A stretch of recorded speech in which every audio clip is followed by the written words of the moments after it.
ये एक 3D printer है। ये आपके कंप्यूटर पर सेव किए 3 डायमेंशनल मॉडल्स को फिजिकली बना देता है। 3D प्रिंटर्स वाकई दिलचस्प और जटिल हैं। हर साल ये टेक्नोलॉजी और बेहतर होती जा रही है। इस वीडियो में मैं आपको इन मशीनों में से एक के बारे में बताना चाहता हूं ताकि दिखा सकूं ये कैसे काम करती है। मेरा नाम जैरेड है। मैं 3D एनिमेशन बनाता हूं ताकि दिखा सकूं चीजें कैसे काम करती हैं। भविष्य में ऐसी वीडियोस के लिए सब्सक्राइब बटन दबाओ ताकि नोटिफिकेशन मिले। साइंस फिक्शन में कभी कभी एक डिवाइस होता है जिसे रेप्लिकेटर कहते हैं। तुम इससे कोई चीज बनाने को कह सकते हो और वो सामने आ जाती है। आजकल हमारे पास रेप्लिकेटर्स नहीं है, लेकिन 3D प्रिंटर कुछ वैसी चीजें करने लगा है। ये तुरंत नहीं होता, लेकिन जो कर सकता है वो काफी इंप्रेसिव है। 3D प्रिंटिंग एक टाइप की एडिटिव मैन्युफैक्चरिंग है। तुम कुछ नहीं से शुरू करते हो और फिर मटेरियल्स को लेयर बाय लेयर जोड़ते हो जब तक वो पूरा नहीं हो। उसको सबट्रैक्टिव मैन्युफैक्चरिंग से कंपेयर करो। एक मेटल के ब्लॉक से शुरू करो और पार्ट्स हटाते जाओ ताकि फाइनल प्रोडक्ट बन सके। कितना वेस्ट होता है। एडिटिव मैन्युफैक्चरिंग में मटेरियल्स का वेस्ट बहुत कम होता है। ये 3D प्रिंटिंग का फायदा है। हाँ, ये सच है। 3D प्रिंटर का इस्तेमाल खिलौने, मिनी फिगर्स, मूवी प्रॉप्स वगैरह बनाने के लिए किया जा सकता है, लेकिन ध्यान रहे कि इसका इस्तेमाल ऐसे ऑब्जेक्ट्स बनाने के लिए भी हो सकता है जिनका प्रैक्टिकल यूज हो। तुम्हारे किचन का लाइट होल्डर, जिप टाइज, किसी भी चीज के लिए एडजस्टेबल सपोर्ट्स, एक वाईफाई QR कोड और यहाँ तक कि एक कस्टमाइज्ड झाड़ू होल्डर है। किचन के लिए बहुत यूजफुल है। तुम अपने 3D प्रिंटर के लिए एक्सेसरीज 3D प्रिंट कर सकते हो। यहाँ बस तुम्हारी इमेजिनेशन की लिमिट है। असल दुनिया में कुछ और इंटरेस्टिंग यूजेस हैं। 3D प्रिंटेड खाना, हाँ ये सच में एडिबल है। 3D प्रिंटेड कपड़े और 3D प्रिंटेड प्रोस्थेटिक्स, उनके लिए जो बॉडी पार्ट्स का रिप्लेसमेंट चाहते हैं। बड़ी कंपनियां 3D प्रिंटिंग का इस्तेमाल प्रोडक्ट्स बनाने के लिए कर रही हैं क्योंकि ये सस्ता और जल्दी बनता है। SpaceX जैसी कंपनियां अपने रॉकेट्स के पार्ट्स सच में 3D प्रिंट कर रही हैं। नासा उम्मीद कर रहा है कि वो 3D प्रिंटिंग सी आइटम्स बना सके जब एस्ट्रोनॉट स्टोर होंगे। इसका मतलब है कि उन्हें स्पेस में इतने टूल्स और स्पेयर पार्ट्स नहीं ले जाने पड़ेंगे। और यहाँ तक कि 3D प्रिंटेड घर होते हैं जो प्लास्टिक की जगह खास कंक्रीट जैसे मटेरियल से बने हैं। हाँ, लोग इनमें सच में रहते हैं। अगर मुझसे पूछो तो ये अच्छा है। 3D प्रिंटिंग के अलग अलग टाइप्स होते हैं। सबसे कॉमन जो इस वीडियो में है उसे फ्यूज्ड डिपोजिशन मॉडलिंग या FDM कहते हैं। ये एक लंबा फिलामेंट स्ट्रैंड लेता है। ये आमतौर पर प्लास्टिक होता है, लेकिन ये डिपेंड करता है कि आप क्या प्रिंट कर रहे हो। फिर ये इसे मेल्ट करके स्पेसिफिक पैटर्न में डालता है ताकि लेयर बन सके। ये लेयर्स एक ऊपर चढ़ते हैं जब तक तुम्हारा 3D ऑब्जेक्ट तैयार नहीं होता। फिलामेंट आमतौर पर 1.75 mm मोटा होता है, जो लगभग 2 क्रेडिट कार्ड्स जितना है। आज जिस प्रिंटर का हम रिव्यू करेंगे उसका फिलामेंट बड़े स्पूल्स में आता है। तुम इसे लगभग किसी भी कलर में ले सकते हो। फिलामेंट कई अलग अलग टाइप्स में आता है, लेकिन चिंता मत करो, यहाँ कोई एक्रोनिम्स याद करने की जरूरत नहीं। बस इतना जान लो कि PLA या पॉलीलैक्टिक एसिड सबसे कॉमन है और शुरू करने के लिए आसान है। इनमें से कुछ मटेरियल्स ज्यादा रिजिड हैं, मतलब ये मुड़ते नहीं। बाकी थोड़े फ्लेक्सिबल होते हैं। कुछ एडवांस्ड मटेरियल्स में ज्यादा स्ट्रेंथ होती है और ये एक्सट्रीम कंडीशंस झेल सकते हैं। इस वीडियो में हम बाम्बू लैब के A1 3D प्रिंटर को एक्सप्लोर करेंगे। ये कंपनी टेक्नोलॉजी में काफी आगे है और बहुत कुछ ऑफर करती है। अक्टूबर 2024 तक A1 की कीमत $379 US है। बाम्बू लैब कोशिश कर रहा है कि ये 3D प्रिंटर्स हम जैसे कंज्यूमर्स तक पहुंचें। प्रिंटर डेस्कटॉप कंप्यूटर जितना बड़ा है। अपने वर्क स्पेस के पास डेस्क पर इसे रखना आसान है। चलो A1 को ध्यान से देखते हैं। ये गैंट्री कहलाता है। तुम्हारा 3D ऑब्जेक्ट मेटेलिक प्लेट पर प्रिंट होगा। इसे हटाया जा सकता है ताकि इसे धोया या किसी और से बदला जा सके। ये नीचे की तरफ स्ट्रॉन्ग मैग्नेट्स से पकड़ा गया है। यही एक टच स्क्रीन है जिससे 3D प्रिंटर को कंट्रोल किया जा सकता, लेकिन तुम इसे किसी और डिवाइस से कंट्रोल कर सकते हो, जैसे डेस्कटॉप या फिर अपने मोबाइल से।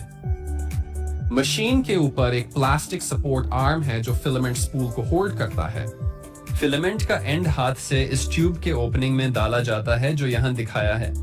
फिर प्लास्टिक ट्यूब से जो सीधा टूल हेड तक कनेक्टेड है। अंदर फिलामेंट मेल्ट होगा और बिल्कुल नीचे से बाहर आएगा। टूल हेड के अंदर एक स्टेपर मोटर है जो घूमेगा और फिलामेंट को खींच के ले जाएगा जहां ये मेल्ट होता है। अब एक रेगुलर इलेक्ट्रिक मोटर में ये बिजली और चुंबकीयत का इस्तेमाल होता है ताकि वो एक डायरेक्शन में घूमेगा। स्टेपर मोटर अलग होता है क्योंकि इसे सही पोजीशन पर रखा जा सकता है और ये वहीं रहेगा जब तक दोबारा मूव करने का इंस्ट्रक्शन ना मिले। यहाँ एक और स्टेपर मोटर है। जब ये घूमता है तो ये बेल्ट को मूव करता है जो यहाँ से क्रॉस करता है। बेल्ट को मूव करने से tool head left right move करता है। इस बार को एक्स एक्सिस लिनियर रेल कहते हैं। हर साइड में 2 थ्रेडेड रॉड्स हैं। तुम सच में इन्हें देख सकते हो अगर तुम अंदर जाओ। जब ये घूमते हैं तो रेल और टूल हेड ऊपर नीचे मूव करते हैं। इन्हें Z एक्सिस लिनियर रेल्स कहते हैं। इसका मतलब है कि टूल हेड सिर्फ 2 डायमेंशंस में मूव कर सकता है। लेकिन ये तो 3D प्रिंटर है। तीसरे डायमेंशन के लिए बिल्ड प्लेट Y एक्सिस पर आगे पीछे चलता है। नीचे एक और स्टेपर मोटर है जो बेल्ट को घुमाता है। यही बिल्ड प्लेट को मूव करता है। 3 डायमेंशंस की मूवमेंट प्रिंटर को अलाउ करती है कि वो आपके 3D models layer by layer बना सके। यहाँ एक कैमरा है जो चीजों की इमेजेस लेता है जब वो बनती हैं। तुम एक टाइम लैप्स वीडियो बना सकते हो जो बाद में देखने में मजेदार होता है। 3D प्रिंटिंग बस कुछ मिनटों में हो सकता है, या अगर आपका ऑब्जेक्ट कॉम्प्लेक्स है तो ये कई घंटे या 1-2 दिन लग सकते हैं। इस काल्पनिक बॉक्स का एरिया, जिसे बिल्ड वॉल्यूम कहते हैं, आप वही 3D ऑब्जेक्ट्स बना सकते हो जो बिल्ड वॉल्यूम के अंदर फिट हो। अगर आप कुछ बड़ा या कॉम्प्लेक्स प्रिंट करना चाहते हो जिसमें ज्यादा इंटीग्रेटेड पार्ट्स हो तो आप कर सकते हो। बस इसे कई अलग पीसेस में प्रिंट करने का तरीका ढूंढना होगा। बैम्बू लैब के 3D प्रिंटर्स में कुछ 3D मॉडल्स पहले से रेडी टू प्रिंट होते हैं और ये प्रिंटर में बिल्ट इन होते हैं ताकि आसानी से एक्सेस हो सके। इस छोटी सी नाव को आमतौर पर बेंची कहा जाता है, जो बेंचमार्क का शॉर्ट फॉर्म है। ये अक्सर पहला आइटम होता है जो आप प्रिंट करते हो ताकि प्रिंटर की स्पीड और क्वालिटी टेस्ट कर सको। और ज्यादा 3D ऑब्जेक्ट्स पाने के लिए तुम मेकर वर्ल्ड या दूसरी वेबसाइट से डाउनलोड कर सकते हो। इनमें से कई फ्री होते हैं। तुम अपना खुद का मॉडल 3D सॉफ्टवेयर में बना सकते हो, पर इसके लिए थोड़ा सीखना पड़ता है। तुम 3D स्कैनिंग का यूज करके असली चीजों के 3D मॉडल बना सकते हो। लेकिन चाहे जो भी हो, एक बार जब तुम्हारे पास 3D मॉडल हो जाए तो उसे उस फॉर्मेट में कन्वर्ट करना पड़ता है जो 3D प्रिंटर समझे। तुम्हारा 3D ऑब्जेक्ट शायद इन फॉर्मेट्स में होगा। फिर तुम उसे स्लाइसर नाम के प्रोग्राम में डालते हो। ये तुम्हारे 3D मॉडल को कई लेयर्स में बांट देता है जो 3D प्रिंट की जा सकती हैं। स्लाइसर इसका यूज करके G कोड प्रोड्यूस करता है। ये स्टेप बाय स्टेप इंस्ट्रक्शंस होती हैं कि 3D प्रिंटर तुम्हारा 3D ऑब्जेक्ट कैसे बनाए। ये स्पेसिफिक इंस्ट्रक्शंस होती हैं कि स्टेपर मोटर्स कैसे मूव करें। इससे कंट्रोल होता है कि टूल हेड और बिल्ड प्लेट कहां जाए और फिलामेंट कब निकले। अच्छी बात यह है कि हमें इस G कोड को समझने की जरूरत नहीं, बस इसे प्रिंटर को भेज दो और बाकी वो खुद कर लेगा। तो चलो एक एग्जांपल देखते हैं और ऐसे एक्शन में देखते हैं। जैसे ही तुम प्रिंट बटन दबाते हो, बिल्ड प्लेट गर्म होने लगता है और नोजल का हॉट एंड भी। टूल हेड के अंदर स्टेपर मोटर घूमने लगता है जो फिलामेंट को खींचता है।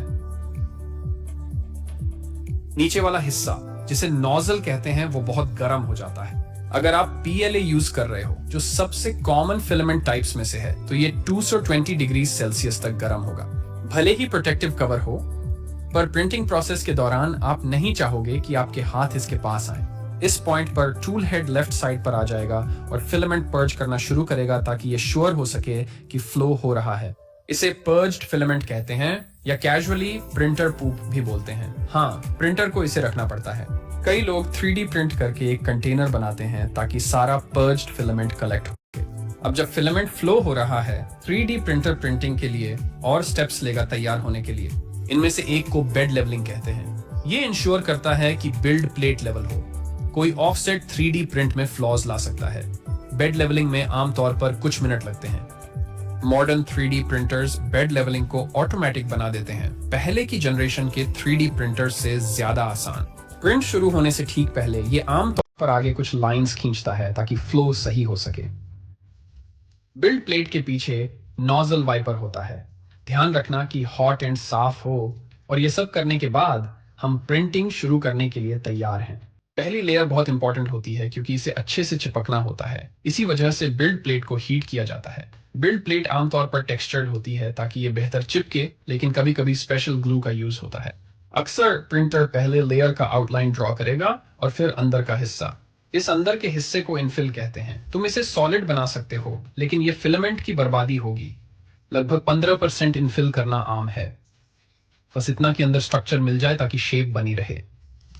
जब प्रिंटिंग हो जाए तो ध्यान रखना कि बिल्ड प्लेट गर्म होगी, सावधानी से काम लेना। पर कुछ ही मिनटों में तुम अपना नया आइटम ले सकते हो। ये जल्दी ठंडा हो जाता है। ये है A1 3D प्रिंटर काम करते।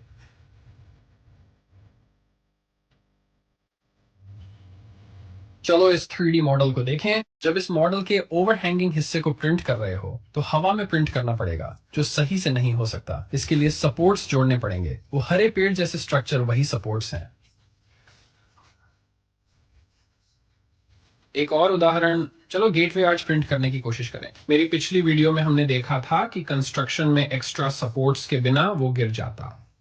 3D प्रिंटर ये सब छोटे पैमाने पर कर रहा है, लेकिन वही आइडिया अभी भी लागू है। बैम्बू लैब का सॉफ्टवेयर हमें सपोर्ट्स जोड़ने की सुविधा देता है, जो ओरिजिनल मॉडल के साथ प्रिंट होंगे। तुम देखोगे कि 3D प्रिंटर ओवरहैंग के साथ ठीक चलता है, लेकिन जब ये ऊपर पहुंचता है तो सपोर्ट्स चाहिए।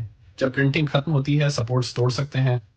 देखो वो 3D प्रिंटेड आर्च। पहले ऐसा समय था जब आप सिर्फ एक रंग में 3D ऑब्जेक्ट्स प्रिंट कर सकते थे, लेकिन A1 3D प्रिंटर कई रंगों में प्रिंट कर सकता है। इसके लिए आपको AMS लाइट नाम का एक डिवाइस चाहिए। इसका मतलब है ऑटोमेटिक मटेरियल सिस्टम। ये A1 प्रिंटर से कनेक्ट होता है।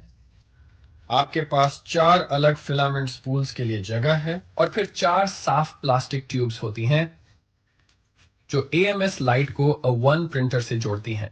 इसे फिलामेंट हब कहते हैं। हर फिलामेंट स्पूल का एंड AMS लाइट के होल्स में डाला जाता है और एक मोटर उसे ट्यूब से खींचना शुरू कर देती है। बम्बू लैब के फिलामेंट स्पूल्स में RFID चिप होता है। इससे मशीन अपने आप फिलामेंट का टाइप और कलर पहचान लेती है। बहुत कन्वीनियंट है, तो आपको मैन्युअली एंटर करने की जरूरत नहीं। जब प्रिंट की तैयारी शुरू होती है, AMS लाइट पहला फिलामेंट पुश करेगा और मेल्टिंग प्रोसेस शुरू होगा। 3D प्रिंटर गर्म होगा और कैलिब्रेट करेगा, जैसे पहले देखा। जब वो हो जाए, हम 3D प्रिंट हेड शुरू करने को तैयार हैं। किसी पॉइंट पर प्रिंटर ऐसी जगह पहुंचता है जहां रंग बदलना जरूरी है। टूल हेड साइड में मूव हो जाता है। ये लेवर आएगा इस टूल हेड के अंदर। जो पीस यहां से निकाल रहा है, उसके अगेंस्ट लेवर दबाने से फिलामेंट कट हो जाता है। फिलामेंट अब यहां तक पीछे खिंच गया है। फिर दूसरा रंग अपनी जगह धकेल दिया जाता है। देखो, अभी भी थोड़ा पुराना फिलामेंट नोजल में है। हम प्रिंट नहीं शुरू कर सकते जब तक इसे निकाल नहीं देते। टूल हेड दूसरी तरफ जाता है ताकि ये एक्स्ट्रा फिलामेंट निकाल सके। चलो देखते हैं यहाँ क्या होता है। यहाँ एक छोटा सा लेवर है। जब ये लेवर दबाया जाता है, ये स्वीप मूव करता है। टूल हेड उधर जाता है और लेवर दबाता है। फिर पर्ज्ड फिलामेंट बाहर आता है। इसको इतना देर तक करना पड़ेगा कि पुराना कलर बिल्कुल निकल जाए। जब टूल हेड वापस आता है तो स्वीप पर्ज्ड फिलामेंट हटा देगा। अब प्रिंटर अगले कलर के लिए रेडी है। ये एक सिंपल 3D प्रिंट था, क्योंकि फिलामेंट को सिर्फ एक बार बदलना पड़ा। अब ऐसे चीजों में ऐसा होता है, कलर स्विच करना पड़ेगा। ऐसे ऑब्जेक्ट पे ज्यादा टाइम लगता है और काफी वेस्ट होता है। पर यही ट्रेड ऑफ है अगर तुम्हें अपने 3D ऑब्जेक्ट्स अलग अलग कलर्स में प्रिंट करवाना है। A1 एक एंट्री लेवल 3D प्रिंटर है। तुम इससे काफी कुछ कर सकते हो, पर कुछ डाउनसाइड्स हैं। इसे इनफॉर्मल तौर पे बेड स्लिंगर कहते हैं, क्योंकि बिल्ड प्लेट एक्चुअली मूव करती है। इसका मतलब है कि तुम्हें थोड़ी ज्यादा काउंटर स्पेस की प्लानिंग करनी पड़ेगी, और ये जो तेजी से मूव करता है वो कभी कभी प्रॉब्लम बन सकता है जब तुम बड़े 3D मॉडल्स प्रिंट करने लगते हो और ये 3D प्रिंटिंग ओपन स्पेस में होती है। इस एरिया के चारों तरफ कोई दीवारें नहीं है। इससे प्रिंटिंग प्रोसेस में टेम्परेचर और ह्यूमिडिटी कंट्रोल करना मुश्किल हो जाता है। चलो देखते हैं एक अपग्रेडेड 3D प्रिंटर जो इन इश्यूज को सॉल्व करता है। X1 कार्बन, जो बैम्बू लैब का है, थोड़ा महंगा मॉडल है, लेकिन इसके कई फायदे हैं। सबसे पहली बात यह है कि यह पूरी तरह इनक्लोज्ड है, ताकि क्लाइमेट कंट्रोल किया जा सके। ऊपर एक ग्लास पैनल है और सामने एक ग्लास डोर है ताकि अंदर एक्सेस हो सके। ऊपर बिल्कुल टॉप पर टूल हेड है। ये हायर टेम्परेचर्स हैंडल कर सकता है, जिससे आपको मटेरियल्स और फाइनल प्रिंट की क्वालिटी पर कंट्रोल मिलता है। X1 कार्बन को कोर XY कहा जाता है। टूल हेड X और Y एक्सिस पर मूव करता है और बिल्ड प्लेट Z एक्सिस पर ऊपर नीचे होती है। उसकी तुलना करो उस A1 बेड स्लिंगर से जो हमने पहले देखा था, जो तेजी से बिल्ड प्लेट को आगे पीछे करता है। X1 कार्बन ज्यादा स्टेबिलिटी देता है, टूल हेड को तेजी से मूव करता है, लेकिन बिल्ड प्लेट को धीरे धीरे ऊपर नीचे करता है जब 3D ऑब्जेक्ट्स प्रिंट होते हैं। X1 कार्बन में 3 थ्रेडेड रॉड्स होते हैं। जब ये घूमते हैं तो बिल्ड प्लेट को ऊपर नीचे मूव करते हैं। X1 कार्बन में लाइडर नाम की चीज यूज होती है, जो पहले लेयर को स्कैन करके कोई प्रॉब्लम है या नहीं ये चेक करती है। साइड में एक बेहतर कैमरा है जो प्रिंटिंग प्रोसेस को मॉनिटर करेगा और टाइम लैप्स वीडियोस लेगा। अंदर थोड़ा अंधेरा है क्योंकि ये इनक्लोज्ड है, पर चेंबर की LED लाइट से थोड़ा बेहतर दिखता है। ये रहा फैन, ताकि टेम्परेचर कंट्रोल और चेंबर में हवा फिल्टर हो सके। ऊपर आप आमतौर पर AMS रख सकते हो ताकि वो मल्टीपल कलर्स में प्रिंट कर सके। ध्यान दो, A1 प्रिंटर पर AMS लाइट है, लेकिन इसे बस AMS कहते हैं। इसके पास एक ढक्कन है जो फिलामेंट स्पूल्स को बंद कर देता है। इससे नमी बाहर रहती है, जिससे 3D प्रिंट्स की क्वालिटी बेहतर होती है। अगर आप इस वीडियो में दिखाए गए 3D प्रिंटर जैसे किसी प्रिंटर में इंटरेस्टेड हैं, तो नीचे डिस्क्रिप्शन में दिए लिंक पर क्लिक करें। 3D प्रिंटिंग का फ्यूचर कभी इतना ब्राइट नहीं लगा। इस वीडियो को स्पॉन्सर करने के लिए बैम्बू लैब का धन्यवाद। मेरा नाम जेरेड है। धन्यवाद देखने के लिए।